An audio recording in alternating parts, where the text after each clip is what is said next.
should you prune knockout roses? The ones at the entrance of our subdivision never get pruned and always look great. But the 3 little ones that came with the house kind of came and went despite the watering. The reds did better than the whites. And this is Carolyn from Oakland, Tennessee. So she wants to know about pruning knockout roses. So what do you think about that? Well, you can prune a knockout. They're very disease resistant. You don't have to deadhead, which is probably what she's talking about. Okay. They'll get 8 foot tall. Yes, they will. If you want them 3 foot tall, ideally early spring or late fall when they go dormant, you can cut them back and they'll grow back. You can deadhead them when they have a spent bloom.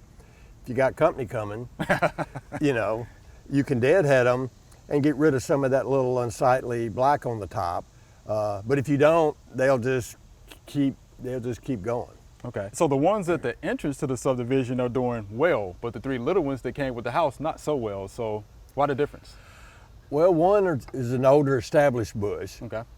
And decent soil and they don't need great soil. I'm guessing that when they put the new bushes in, it may not have been the best bush to start with. And they're like your kids. You got to feed them every once in a while. Right. And if you don't feed them, it could be bad soil, too much water, not enough water. But if you put some fertilizer out there and keep them watered, more than likely it's a spot difference where you put them, and there's probably not enough nutrients to, if you amend that soil a little bit and fertilize them, I think they'd pick up. You think they do pretty good? Yeah, most of the time. A lot of times you got hard clay and next to the house you got concrete and stuff in there, and they just don't do good. That's right. And people are lazy and they dig a hole just big enough to plant in it. What's the old saying?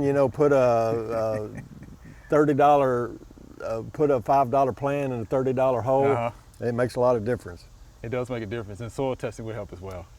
pH could be way off. Yes. So let's say it again. So if you're gonna prune them back hard, that's late winter, early spring? Early spring. To do that. Late winter, early spring, which is when I do mine, because I have knockout roses as well. And you can do any size, or in the middle of the summer, you can cut them back to maybe a third, and it won't hurt them.